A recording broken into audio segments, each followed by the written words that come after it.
Welcome to Million Dollar Media. I'm your host, Joelle.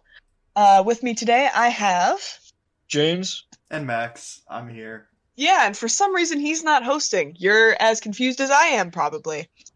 I could take a break. No. You are allowed to take breaks, No. yes. Today, we're going to be talking about Mickey 17. It is starring Robert Pattinson and Naomi Ackie, as well as Mark Ruffalo. Mickey 17 is about a expedition to colonize a planet, and the main character that we're following signed on as the ship's expendable, which means that they can let him die, essentially, and then just reprint him for research purposes. Or if there is a job that's too dangerous for people to do generally, but it still needs a person to do it, they send him. Mm-hmm. And so while they're there, they encounter an alien species and essentially are human beings about it. So Yeah. I'm gonna be real with you. I haven't been this emotionally affected by a movie in a long time. really, Yeah, this movie, I don't know what it is. I walked out of this movie with just so like my eyes wide and just like this mixture of like horrified, scared, just talked about things that I was just not prepared to think about. That's fair. did you know what the movie was about before you walked in?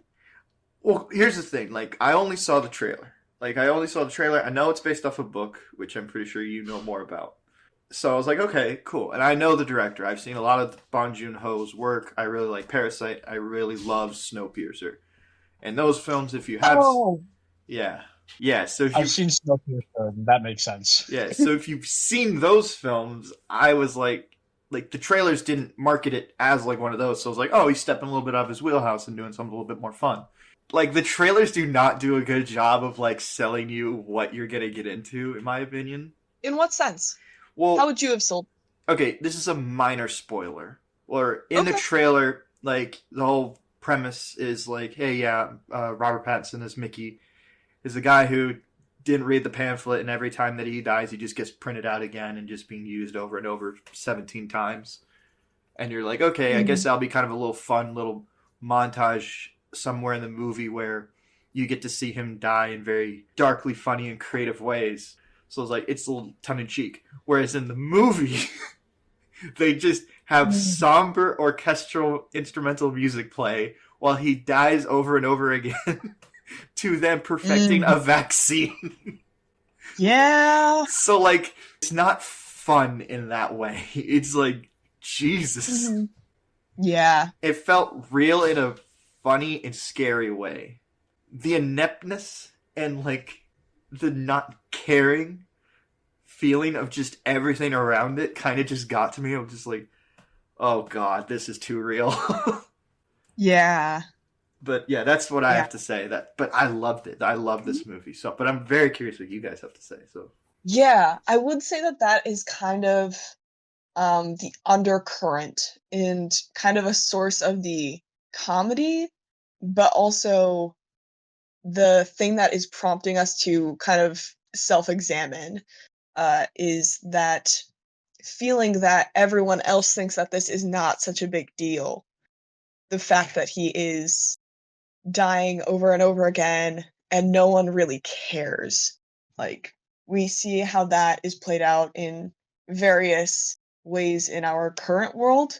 And so, kind of acknowledging those people that we are exploiting and seeking reparation for them is kind of a heavy tone in this film. At least to me, it was. But I very much agree with that. Like, this film has something to say, which I should have known going into knowing this is the same guy who did Parasite, but I guess I just wasn't prepared for like exactly how much we were going to talk about it and how much like it affects the main characters and pretty much this whole world they set up. Don't go into this thinking you're going to get like a slapstick fun comedy, clone comedy kind of thing. No, this is not that. who do you think was kind of like the star performer in this? Who really blew it out of the water? James.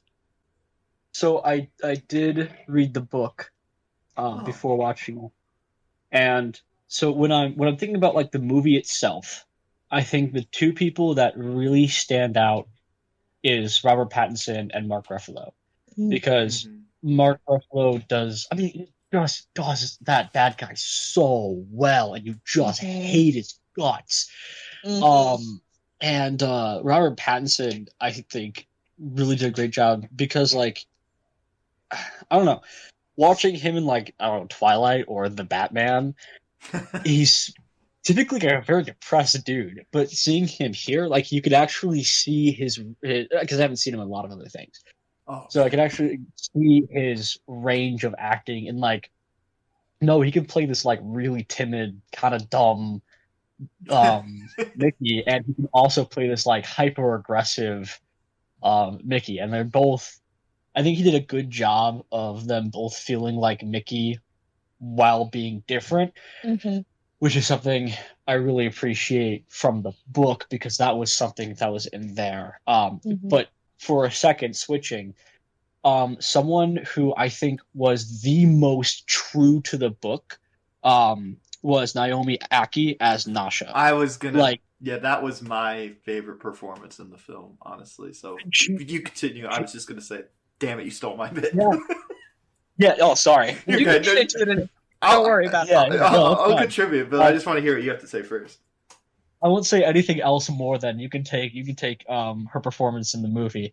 I just want to say that in terms of book to movie transition, her character, I think she did the best job um portraying her character because like it was the right amount of caring for Mickey, it was the right amount of like being really awesome, and it was the right amount of crazy. Um and so like, I I just really appreciate that her performance being so true to her characters in the book. I thought she was like just scene stealer in my opinion. Like I haven't seen a lot of stuff with her in it. I was always worried like because I haven't read the book and I was this is the first time seeing it. I was worried that they were gonna like make her like this weird spy thing because she's connected to the police, like some this law enforcement thing in the movie. So I was like, maybe they might do a rug pull because there's this weird love triangle that kind of happens in the middle of the film, or square. I don't know. The parallel lines. Yes, yes. You brought up crazy. I just legitimately thought of her as just freaky, and I thought that was fun. She's also like competent. She knows what she wants. She's very comfortable with who she is, and she's very outspoken Mhm, about a bunch of things. And I just really like that in the character. And even though they mhm, kind of fast track the romance, I still buy it because of just how weird the movie is, and she just plays this really good emotional core throughout it. And like her chemistry with both different versions of Mickey was interesting to see, and like how they explained that every version of him, she's just there for him. And I found that to be really interesting, like a really sweet and nice note for this character. I don't know, just a movie that's talking about so many things, like politically, like it's nice to see them kind of message something that's a little bit more like interpersonally. yeah. I think that that was one of the more hopeful notes in the Mm-hmm. movie was Nasha and Mickey's relationship. Kind of like that trope of we're together in every universe. That sort of sentiment. I don't know. It's more common in sci-fi realms, so this was the first sci-fi comedy that I've seen in a while, actually, and I really enjoyed it. I think that Toni Collette really stole the show, not gonna lie. Her ability to make everyone uncomfortable, it was a performance that made me actually feel something whenever she was on screen because I know that things are about to go wrong and I'm about to cringe inside and probably outside. All of her running bits throughout, it was just, yeah. And especially her and Marshall's relationship in contrast to Mickey and Nasha's, that was a really stark contrast, and I appreciated it. I think that that's about as much as we can say without getting super spoilery. Can I give one shout out to a character and an actress that I don't have the name for, but I'll put it up real quick? Sure. I really liked for the brief bits we got in the film Kai's character. Anna Maria Vartolome. Okay. She did really good, and I liked her character. And for the amount of screen time that she does have, and she does have a very good amount for a character that's not really featured that much in the trailers, I thought like she nailed like the really human moments of the film and like the slower beats and like getting to relate with Mickey in a certain way and try to treat him in a certain way that I thought was interesting. Mm. I don't know. I thought she did a really good job for the moments that she's in the film. And I liked her little back and forth with Nasha's character. I liked those little moments that they had. I just wanted to give her a quick shout out real quick. Okay. The performance was great. I am a little off-put by the fact that they chose to make it a love triangle, love square situation. That kind of took me out of it because it really felt like a flattening of Kai's character. You know, that might just be me. I would have loved to see a woman in this film not be motivated by sauce or trying to get with somebody. In any other film, I would say, yeah, everybody's a bit too horny. But this film directly goes out of its way to be like, hey, in 4 years, you guys can get down to it. I can understand why people are a little bit, like, on edge. And I felt like in that moment, those two characters were getting really close and vulnerable with each other. So I was like, okay, I could see why she would initiate.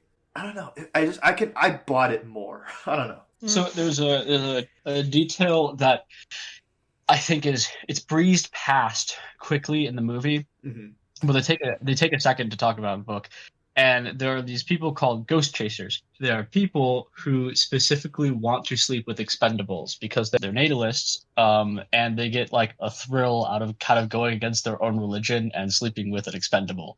I think they could have done a better job with really nailing that, but I think her character isn't so much that she's horny. I think it's more that she falls in line with the ghost chasers and a natalist, and so wants him more for that purpose. Okay. Rather than actually caring about him as a person. She was definitely not a natalist in this film. She was. She was like, shouldn't we say a prayer at the dinner? It was not like they were thinking. Like, she was directly not going to be praying the way that they were. That was the impression that I got. Oh, interesting, because I got the impression that she was hardcore into the religion. No. I got the impression that she was trying to make fun of it. Huh. Interesting. So we all got different things out of. That's why I fucking love this movie. Yeah. That's what I love about it. Because, like, her comments about Marshall just treating her as a uterus. Well, oh yeah, that. Yeah. Well, that's why I thought she was making fun of the religion, because when you say roommate, I thought it was something more. Because then. Oh yeah, me too. I got that. Yeah, me too. I thought when you were saying roommate, I thought you were doing like and they were friends. Or and they were roommates. Yeah. I was like, okay, yeah, we're making fun of that. But I was like, there's something more there. Yeah. Yeah. That's interesting. I don't know. Yeah, sorry. I just don't think that she would have made fun of the religion when she was still so caught up about her death. I agree. I liked her performance. I'm not sure that I like what they did with this character. That's fair. Yeah. I wish she was in the third act more. Mm-hmm. That would have helped a lot. I was wondering that. I was like, where did she go? Yeah. What is she doing? Yeah, I was like, especially with like what's going on and how much she hates these things. I was like, that would have been more interesting to see, like, how she gets involved with this scenario. And before transition, in the book, she actually offers to be an expendable. Oh. She volunteers to be the next expendable. But anyway, that's what happens to her in the third act. I was a little put off. I'm Christian, and I was a little put off by the whole religion. And I wasn't expecting it because in the book, it was presented as like something very different. It had maybe some roots in Christianity, but it's very different, and it was portrayed differently. In the movie, I guess I was a little taken out of it, a little frustrated that they kind of mocked Christianity with Marshall and his wife and all of that. That's a personal peeve, though. I can see how you reached that conclusion. I think that it bothered me less because it seemed specifically like the televangelist types. You know what I mean? I do know what you Like mean. those preachers that you flip a channel on cable television, you're just trying to find some cartoons, and then suddenly this grandpa's yelling at you. You know the ones. um, so And that's yeah, fair. that was kind of the impression that I was getting. Yeah. But I saw it more as like with going towards the televangelist angle. I saw it just more as just like the idea of like people who use religion as like a capitalistic gain. There's a lot of moments in the movie where Marshall accidentally says the company when he means the church. yeah, Where he's just yeah. like the company, no, the church. And he's got that like handler that's with him all the time. And Yeah. I like yes, it's making fun of religion, but I don't think it's making fun of belief. I think it's making fun of just That aspect of it. the manipulation of belief. Yeah. Mm-hmm. And using it as a form of gaining control, I think was the other thing. Because like he had very little qualifications in the movie. Yeah. Failed politician, literally just jetting out there with a bunch of people, and he's the one in. With that spin, with I think that clarity, I think I can agree with you too. I actually can appreciate a little bit better now that commentary. Ah, man, there's so much I want to say, but I don't know if we want to rip the Band-Aid off. Know what? Rip it off. Let's do it. Dude, I was not prepared for how much of like a political satire they were making fun of, like Trump, MAGA, just politics in general, like even down to the point when like he describes the alien, like that's not even aliens in this film, like the creepers. He uses certain language that I have heard on Fox News many times before. And I thought it was like his like way of speaking and making those speeches that really reminded me of a certain orange tinged president. Yeah.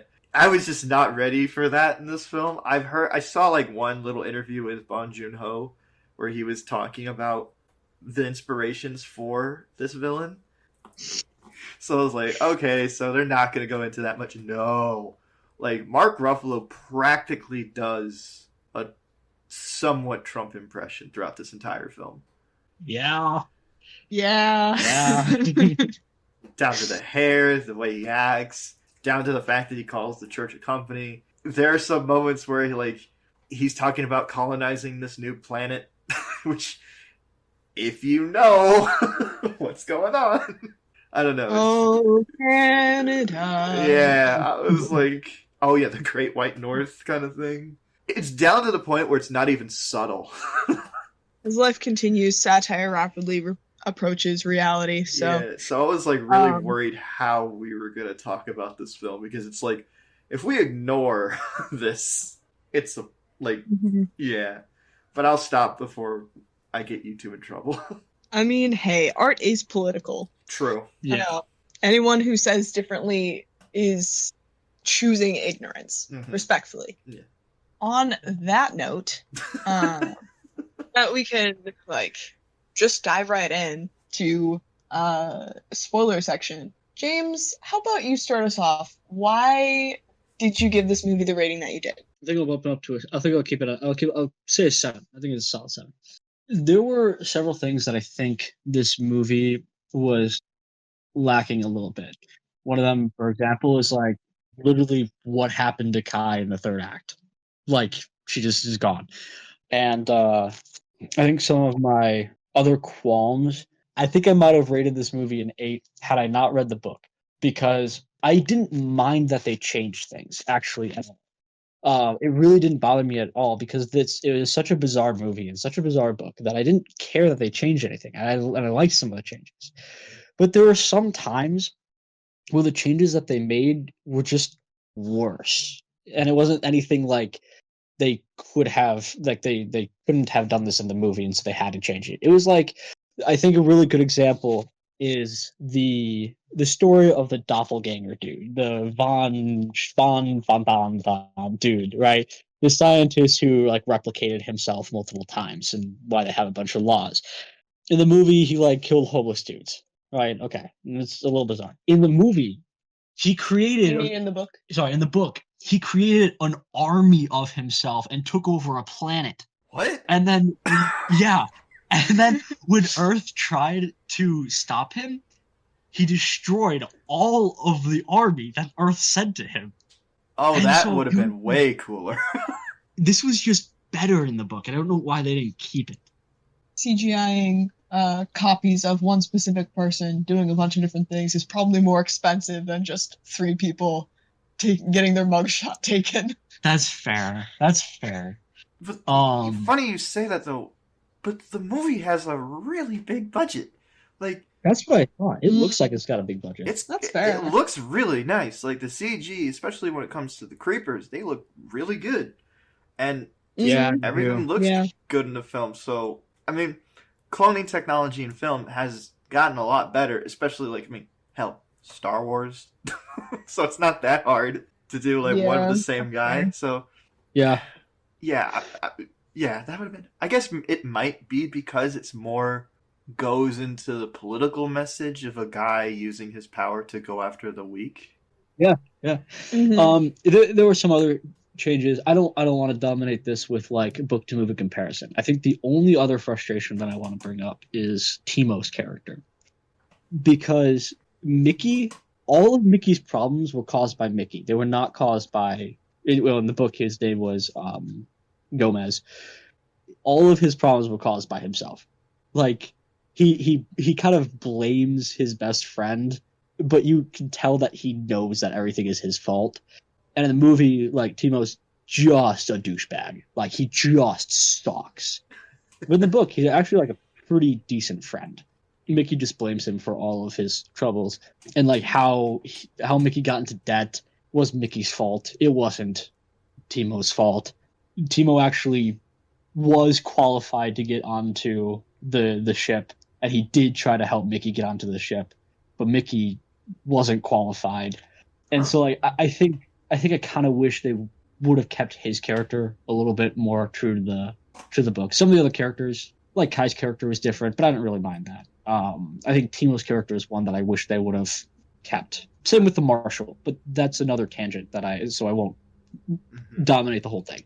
Yeah. But yeah, I think I wish they would have kept Timo actually on Mickey's side. That's interesting because I liked Timu's like role in the film. I guess it did feel a little bit like there's this weird B plot going on with this guy who's just like selling oxy to people on the ship. I was like, that's interesting. It's kind of like there's just this guy who has to figure out ways to like keep the people somewhat content while everything's going around. Yeah. But now that you say he had more of a character, kind of that does kind of slight the movie for me. But I'm just thinking about it as a movie, just as the character. I thought it was fine. It was a pretty good character, and I just like seeing Stephen Yeun and things. No, I agree. But anyway, I think that's why I rated it like a 6.5 or 7, just because I know that they could have kept some of the same things and it would have made it a little bit better. But I love the whimsy. I love how bizarre it is. I love that Marshall's whole bedroom is basically just a TV set. Like walls come down and the scientists come in, and I love that. So I love how whimsy the movie is and all the bizarre stuff. I'm a sucker for bizarre movies. So I think that I gave it the 7.5 because this felt so refreshing after all of the action-packed, politically hollow, and almost insulting at this point movies that we've been getting lately. I wonder which one you're talking about. I have no idea what I would be talking about. That's not my business. Are you guys talking about the next Mission Impossible? No, I was talking about the new Captain America that came out. Yeah. Look at the link up in the corner, everybody. I appreciated that this film went to places. It made me feel uncomfortable, but not in like a way where I felt like, man, I never want to see that again. I was like, I want to see this again so I can study this and like figure out what they're trying to say. And like, I mean, there's some obvious things they're trying to say, but I want to know like there's got to be more to it because of how drastic the changes that James, you said there are.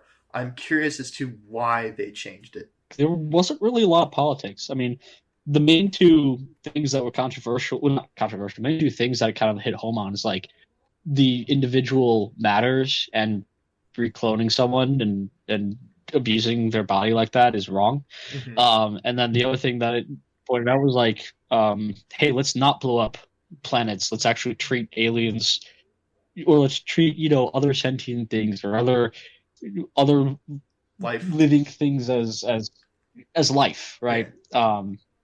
And so those that was That's kind of controversial. yeah. Yeah. Yeah. I mean, besides that though, there wasn't really a lot of commentary in the book, and so I think that's probably why they changed so much, is to add all that commentary. Anyways, I appreciated the kind of varied reactions we see amongst the scientists and how they treat Mickey and Yeah. the creepers, because we get like the head honcho guy who doesn't think that anyone who isn't Marshall is essentially worthy of his time or empathy. Mm-hmm. And then we get Dorothy, who really wants to treat Mickey with respect. Like, there's a couple times that we see her, when he's being printed out again, rush into the room to make sure that there's a cart underneath him. The printing was so funny. The printing was so funny. I It love. was so good. I love He the. Sorry, I love the detail. piece of paper. Yes, yeah, where like it would have to like back up to like reprint something else and then keep Yes. going forward. I was like, that's hilarious. Yeah, it's so good. funny. And those shots were so extended. That just made it all better. Uh-huh. And I think, speaking of like the printing thing, Emily told me, friend of the show, that there's something special about Mickey 18 that's in the book that's not in the movie. Emily told me that in the book, Mickey 18 has a larger dick, and that's why like his libido's up more. Like there's a printing error with him, so there's just something that just happened. Is that in the book? Because Emily told me that's in the book. I don't remember that. I could have missed that, but they do have him with the character just have this larger libido and this like really big macho attitude. And I was like, I guess you can infer that. But Emily told me about this, and I was like, I didn't know how to make it into the review, but I guess since we're talking about the cloning machine, so I didn't know if you knew about that in the book, but I heard that's what's in the book. no, I don't remember that. Maybe I either missed it, or maybe it's in the second book that they talk about it. There's a second book? Yeah, there's there's a a second second one. book? I don't know. Yeah, I don't know anything about it. I just know that the same dude, Edward whatever, made a second book. So I'm thinking about reading it. I don't know. So maybe. I'm But sorry. Mickey 8 was not this like macho, I'm gonna kill you kind of Mickey that Mickey 18 was. Borderline psychopath. Yeah, he was more similar to Mickey 7 than Mickey 18 was to Mickey 17. Mickey 8 was just like, I don't know, maybe a little bit more carefree than Mickey 7. And like there was some personality differences, but he was not this like super macho dude. In the book, this was so funny. In the book, when they see each other, they both freak out, and they do Rochambeau to see who gets thrown into the recycler. They're in this big fight. They're just like, all right, you know how we have to settle this, right? And the other Mickey's like, I do. And then it's like, rock, paper, scissors, shoot. I was gonna say, don't they reference that in the movie where he's just like, "Why don't you just play rock paper scissors to see who dies?" That made me laugh so hard. Just like just the carelessness of everybody. Yeah, the difference in the clones I thought was interesting too. Mm-hmm.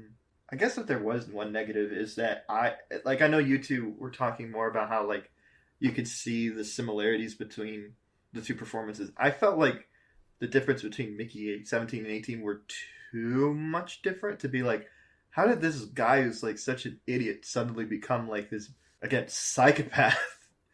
And I guess Mhm. it kind of like implies like I mean I might be reading way too much into it, but like the idea of like self love of like it's you literally look at yourself and you're like you're such a fucking idiot, and and he hates himself so much, even though it is him, that he has to like act a certain way more. And you could look at him as like the angel and devil on your shoulder kind of thing too. But I felt Mhm. like it kind of sacrificed it in the idea of like these are still supposed to be the same person, and I don't feel like. Well, maybe Mickey 18 was an idiot in the idea that he could be like, I'm just gonna go kill the president or the leader. Like, there's gonna be no Yeah. problems whatsoever. Okay, to be fair, I could definitely see the transition from Mickey 17 to Mickey 18 Okay.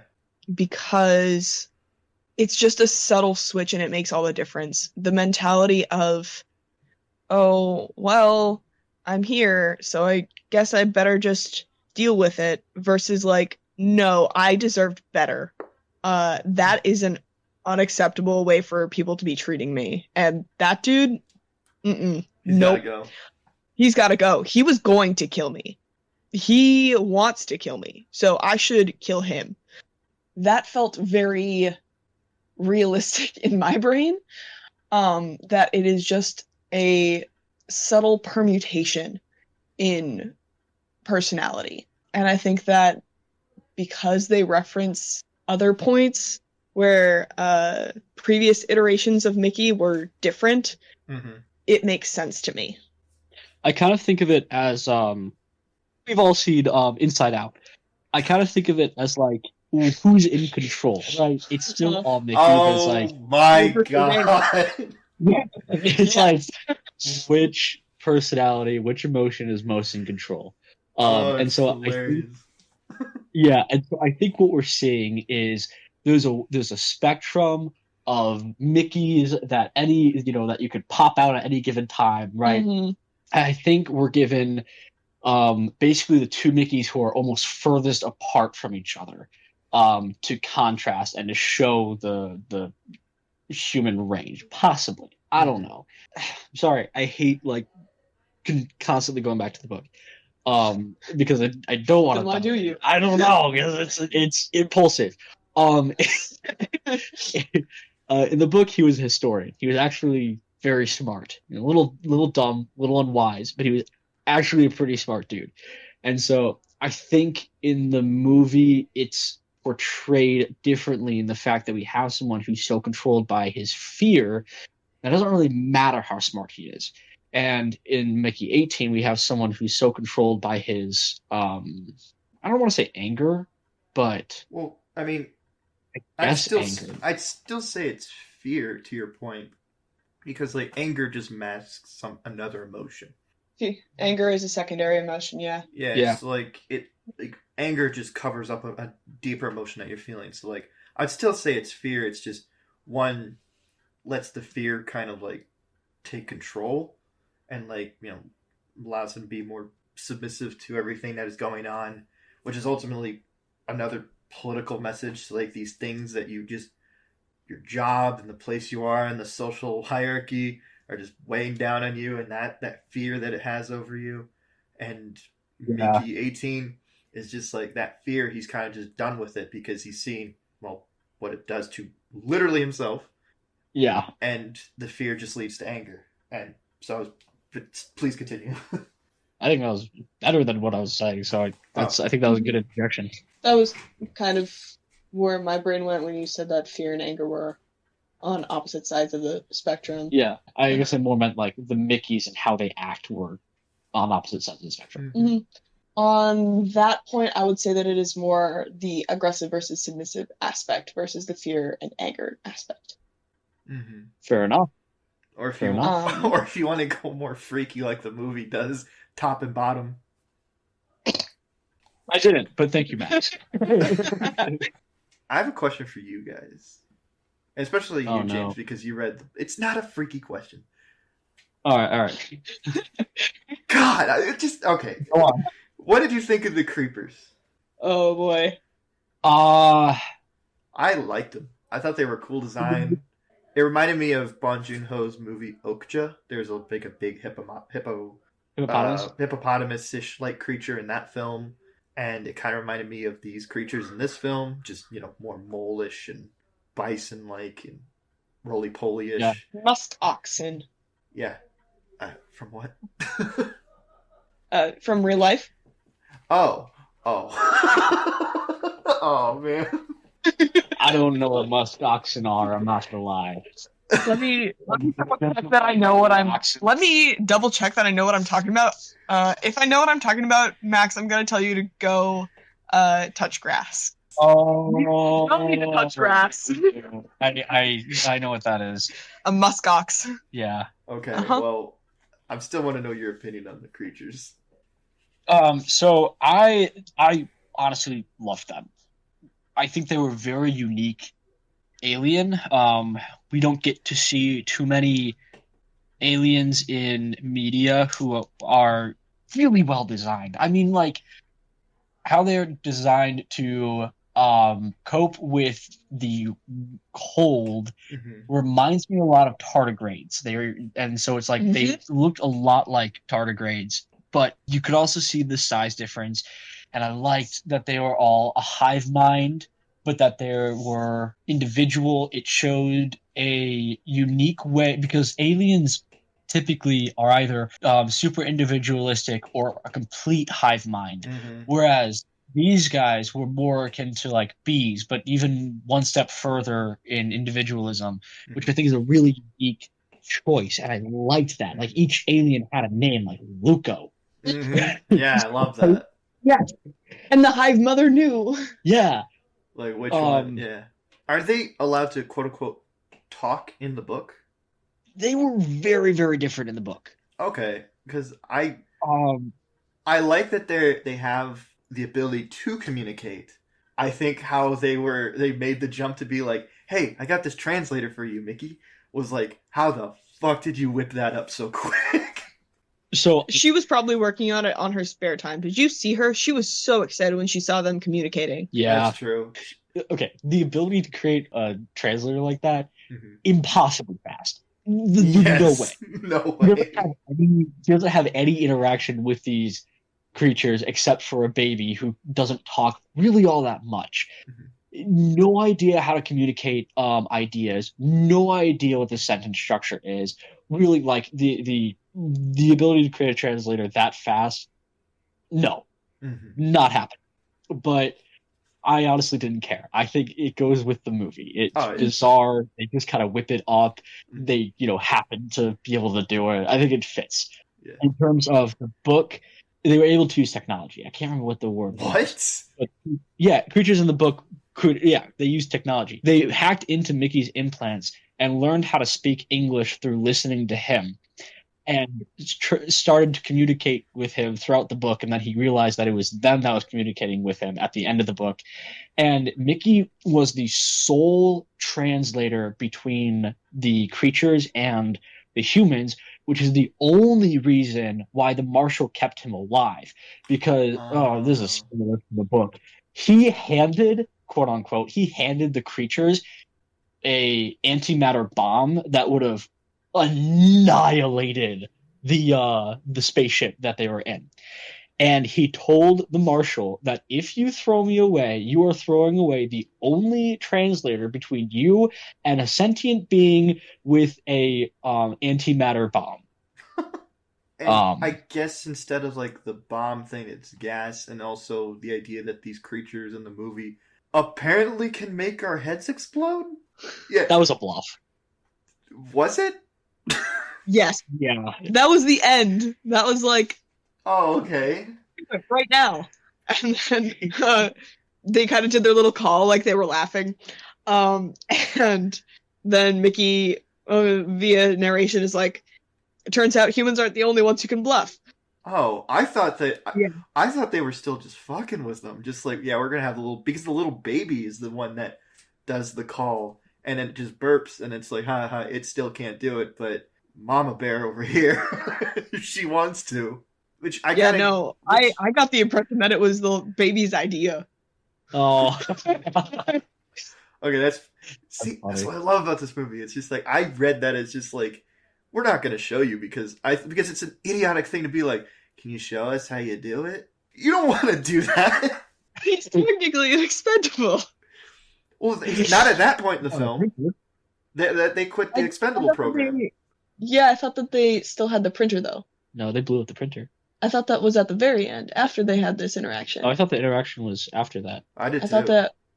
Oh, Yeah, because I could be wrong. they transitioned Okay. from the very dramatic scene to 6 months later, where they're all sitting in the Yeah. sitting at the.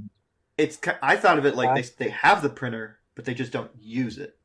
So when they blew it up, that was like, oh, we're officially done with this, and that's what makes the part where Marshall's being printed out, like, which I don't even know if that was real.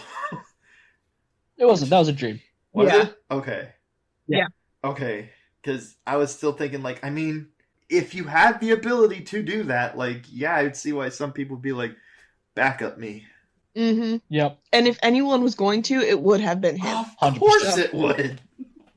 That was something actually that I have a gripe with, and that's part of why I knocked it down a little bit, is because I was like, okay, yeah, let's actually follow through on this and how this technology would be used by the rich and powerful. Mm-hmm. It would be used as a failsafe for them. Mm-hmm. And then it turned out to just be a dream, and I'm like, kind of disappointed. That's fair. Because was it's it? like not actually addressing that. Yes, because he's like, yeah, no, the wife died the day after. But did she, though? They just said it was a rumor. No, after the dream, he woke up in his chair and then narrated that she did die 2 days later. Because he says that, no, there was a point where she had to get she had to go to the psych ward, and how she slit her wrists, and so, like, but that was just, he said that was just a rumor, and then you see her, like, resurrecting Marshall, and you're like, okay, I guess that makes sense, like, she would do this, she's crazy enough to do this, and the point where he says, like, what would 18 do? I don't think, here's the thing, by the end of it, I don't think that they're still alive, I'll say that. I think that it was real, and that Mickey 17 pulled an 18 and killed them. And interesting. This was in between. This was within the 6 months. Yes, and that's why at the ceremony, when he's like not paying attention, it's not because he's tired. It's because he's thinking about what he did. Interesting. That's why he missed the thing. Or and I thought that it was like cleared up because he was like, ever since I was a kid, I've had these really freaky dreams. And then it looks like he startled awake in his chair at the event. Like him and Mickey 18 talking about his mom and how like he was like, I pushed this red button and then we got into a crash. And I did that. I was like, that's an interesting way of like how these two, and it's like with people in general, is how you process trauma and events like that. I was like, that's so. I didn't think about the dream angle of the film with that at the end. I was just like, I guess this is because throughout most of the movie, everything that we see is still real. Like, there's no dream sequence in the film. Like, if there was like a dream sequence in the film, I would be more towards your guys' point. But just, I don't consider flashbacks dream sequences. That's the thing. I agree. Yes, which was also why that felt so dissatisfying to me. He had a lot more dreams in the book. Oh, okay then. All right, fine. Sorry. That's interesting though. I still wish that they would have like worked it in some other way then. Me too. The more I talk about it, the more I love this film. Like, I wasn't like super hyped up on it, but the more I'm like sitting talking with you two, and like you can get so much out of this film just from like talking with someone, and like I love this. Yeah. I like that there's so much variability on what actually happened. Like Marshall's aide. Yeah. Was he genuine trying to make Marshall into this great figure, or was he setting Marshall up to become a martyr? Oh. Okay. Because that was the undertone that I was getting. I was getting undertones of like betrayal, and he didn't actually care about the Marshall and stuff like that. Yeah, like he was setting him up so that he would be right there to take his place when something unfortunately happened to our great leader. Mm-hmm. I Yeah. mean, I got more of like with the political angle of the film and like real life too. It's just like we have certain political figures that they're flashy and they're this they're quote unquote more entertaining to watch, but like the people behind them are really pushing their particular political angles. That's why when he kept talking about the company and the church, Mm-hmm. like he was actually that person and being like, say this because it will be better for the church, like that Yeah. kind of thing. Like Mm-hmm. I was like, oh, okay, that's interesting, and it kind of just makes like the marshal like he's just this puppet. He is. Yeah. He's a puppet by his vizier dude, and he's a Uh-huh. puppet by his wife. Yeah. Yeah. Um, And it goes I- into the ending too with like you can just print him out again. Like he's not that special. yeah. Which then Mm. also goes into the parable of like Mickey like being printed out and like, oh fucking hell. Like Yeah. Mhm. just like Mhm. Yeah. if They're really the same. yeah, like we're not that different.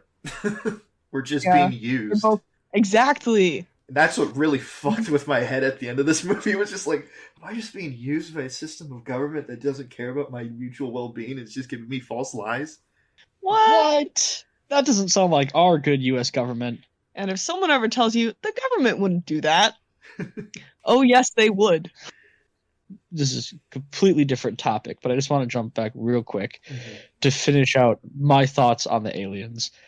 Just because you asked, Uh-huh. and there was one really big thing about the aliens that was different. Mm-hmm. And that was the swarm mentality, the hive mind mentality. Was it connected to Mickey more so because the losing of those individual aliens did not matter in the least to the aliens. It was exchange of information was the deaths, and so they didn't consider killing the humans as an act of war. They didn't consider the humans killing one of their little ones as an act of war or as a grievance. It was exchanging information. It kind of reinforced the idea that like Mickey literally doesn't matter, because he's an exchange of information in the same way that the creepers are. And I thought that was an interesting change. I like that these non-humanoid creatures were more human than the actual humans. Mm-hmm. Like they had, Yeah, and I think that's probably why they made that switch. Yeah. which I kind of like better. Just from No, everything that's that fair. you've been saying, I like that change better. But yeah, I think that kind of brings us to the other point, talking about colonization and consumption. oh yeah, It's crazy. mm-hmm. They go full on a modest proposal on these aliens, and it's insane that they are almost like straight up saying it. Like, Mm-hmm. yeah, no, we are coming to this place that we are not native to, but we count as people, and this species does not, Mm-hmm. because we can't communicate with them, and we want what they have to use for our purposes and to exploit that. Mm-hmm. Even And I loved the moment that it was Nasha like calling them out and being like, "No, we're the aliens here." It needed to be said. it did. But what I also like is just like, even though they are not, the creatures are not human, like the dehumanization of them, of just the language Mhm. being used, which goes back to what I said earlier about comparing it to certain Cheeto colored person in government right now, uh, who Calling people animals. animals and like degenerate, like less than human, and just like the language of just trying to make them feel so much like the other, when in reality they are just minding their own business. And like the pure hatred of the unknown and what they Mhm. don't understand. Yeah. The complete obliteration of that one tiny creeper that popped out of the rock Jesus. Yeah. was brutal. Brutal to watch. Mm-hmm. And the other one getting its tail cut off just so quickly. Like it was nothing. And put the blender. Yeah. Put the blender. I think what really sold me on that scene right there was that she chopped the tail off first, and the creatures were screaming over each individual chop. Oh And so god. it's like they felt each individual chop of the tail, and then she threw it in the blender. Oh man. Oh yeah, and the fact that they put on this air of being cultured, and yet they essentially insist on eating meat raw, like animals. Yeah. Oh, yeah. Yeah, Yeah. kind of. Like Uh, that was weird. I was wondering like when he was eating Uh-huh. that meat, I was like, that doesn't look cooked. Like like at no, all. because they're eating the meat pure as it was made. To cook Yeah. it would be to change it and thus make it impure. All that great, wonderful stuff to dig your teeth into. Yeah, watching this movie.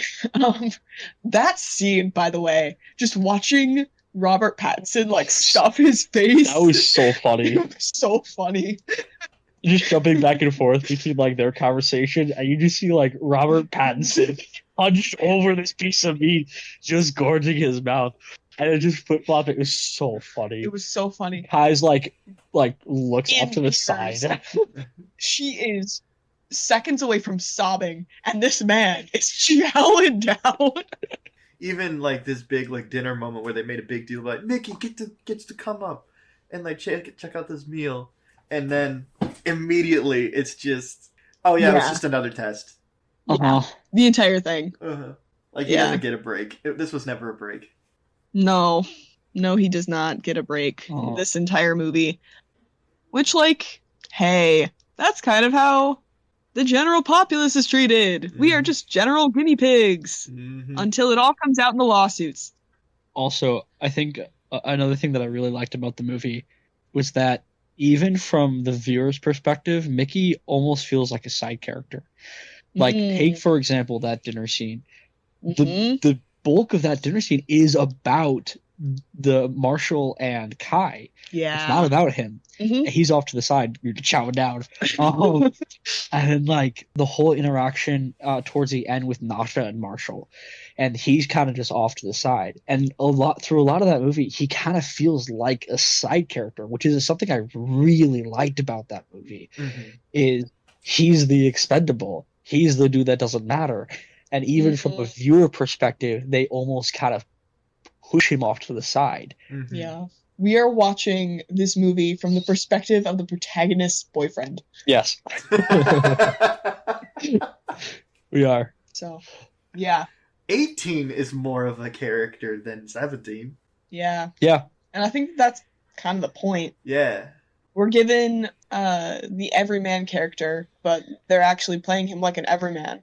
And I think that is a challenge to do in such a compelling way. Mm-hmm. And I think that they did it very well. I felt like this whole movie was just like a love letter to working class. Mm. Just like working blue collar people in general. Yeah. We see you, OSHA. Thank you. Yes. The feeling of like they don't care. I am just a body. Yep. Mm-hmm. Yeah, They're just gonna grind you up and put someone else in. I highly recommend this movie to adult viewers, obviously, because it's rated R. And I would encourage you, if you are sensitive to a variety of things, to just look at the warnings. On that too, like this film leans a certain way politically, so if you don't agree with that, I don't think you will enjoy it as much. But if you want to see Robert Pattinson acting like a madman, this is the film to go see. Oh, That's definitely. true. Max, any final thoughts? Support original movies. Like, I mean, it's based off a book, but something different. Like, yeah, it is something different. It's not just pandering. James, any final thoughts? Sometimes I just forget I have hands. What the fuck? Final thought. I think. Final thoughts are. Okay, Descartes. I know.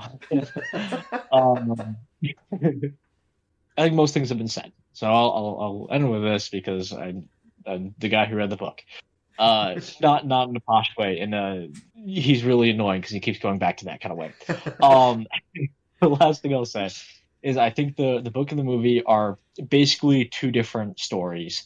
The overarching thing is the same, but like choices and characters and everything are just so different. And so like I think if you're someone who likes reading the books before watching the movie and you've read the book, don't expect the book. It's a completely different movie. It really is. Consume them as two different stories and you'll enjoy them both. Fair enough. Mm-hmm. I would say go support local businesses. Don't do drugs. Don't do pure oxy. Yeah, do not do pure oxy. That sounds like a bad plan. It's how you get caught. So thanks for joining us for this review. Please like, share, subscribe, and tell your friends about us. Tell your mom about us. I don't know. Go watch some of Max's other videos. They're pretty snazzy and cool. Yeah. I hope you all have a great day, and don't forget that you have hands. It's a good life lesson.